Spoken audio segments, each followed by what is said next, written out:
Nis faza e parë e punimeve për kampusin më të madh të shkollave profesionale në Shqipëri që do të ndërtohet në Vlorë, në ambientet e shkollës industriale. Duke ndjekur nga afër punimet, drejtori i shkollës, Gentian Boçi, tha se i kishte ardhur koha një investimi të tillë.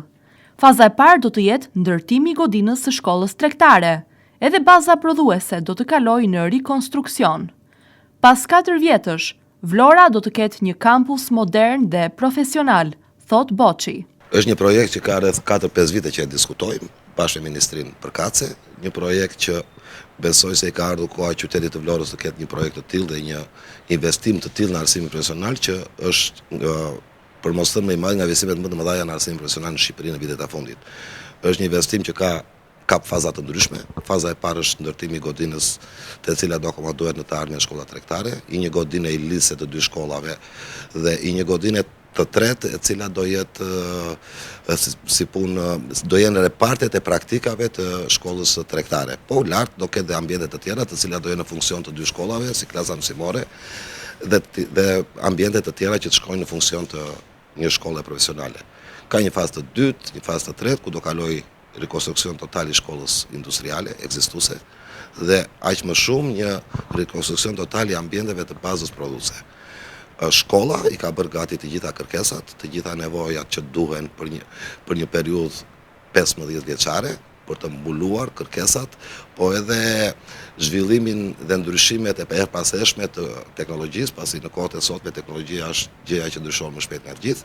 Kështu që këto janë parashikuar gjitha në këto 3-4 fazat e projektit dhe në fund, pas besoj rreth 4 vjetësh, në qytetin e Vlorës do ketë një kampus modern profesional në të gjithë pjesët e tij, duke filluar që nga ambiente, teknologjia, makinerit, pasi faza e parë është ndërtimi dhe faza e dytë është kompletimi i laboratorëve, i klasave me pajisje moderne që janë në funksion të arsimit profesional. Shkolla tregtare do të ketë një godinë 4 katëshe, ndërsa do të lidhet me godinën e shkollës industriale. Pritet edhe ndërtimi një palestre ku për herë të parë shkollat profesionale do të kenë palestër. Ndërtimi thash një godinë 4 kaçe, e cila do ketë dhe një godinë lidhëse me shkollën aktuale industriale, pasi do jenë si një trup i vetëm, të dyja bashkë, do kenë një korridor të madh lidhës dhe ambientet e përbashkëta, palestra, për herë të parë në arsim profesional në Vlorë do ketë palestër. Dhe do ketë dhe një godinë të dytë, që është po e kësaj faze, ku do jenë ambientet e praktikave të shkollës tregtare.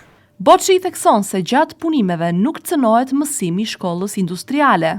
Shkolla industriale nuk preket, dhe ndaj po punojmë në këtë kohë që janë dhe zhurmat më të mëdha në mënyrë gjatë kohës pushimeve, që kur të vinë nxënësit kemi mbaruar me pjesën e gërmimeve dhe me zhurmat që bëhen probleme. Megjithatë, shkolla jon ka dhe ambiente të tjera si është baza prodhuese, ne mund të punojmë gjatë ditës me klasat që janë në praktik të zhvendosim nga ana tjetër e shkollës, ku zhurmat nuk dihen për të pasur një proces mësimor, po kjo do ketë një plan të caktuar pune me rifillimin e shkollës. Prej 13 vitesh, nxënësit e shkollës industriale zhvillojnë punime në ambiente. Këto projekte nuk do të preken, por do të vendosen më pas në ambiente të posaçme, ndërsa pemët dhe bimët do t'i dhurohen bashkisë. Ne kemi 13 vjetë që nxënësit e shkollës industriale investojnë në rregullimin e ambienteve, jo vetëm para shkollës, po edhe në pjesët e tjera të shkollës, duke filluar lulishtet, fushat sportive dhe gjëra të kësaj natyre.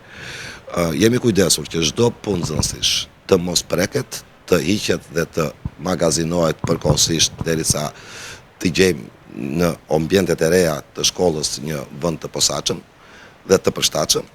Dhe në këtë fazë jemi duke komunikuar me firmën dhe me bashkinë e qytetit që çdo gjë e gjelbër, çdo bim e shkollës industriale, të cilat kanë vite që rriten në shkollën industriale, të kenë mundësinë të jenë pjesë, të i dhurohen bashkisë, dhe të jenë sot janë në fidanishën e qytetit dhe shumë shpejt do të jenë edhe në përlulishtet e qytetit. Jemi kujdesur që çdo bim lehtës e transportueshme, se këtu ka dhe pemë të cilat nuk mundet të transportohen, të cilat do zëvendësohen pasi të mbaroj projekti, pasi në projekt janë parashikuar dhe mbjellja e pemëve, të vënë në funksion të qytetit.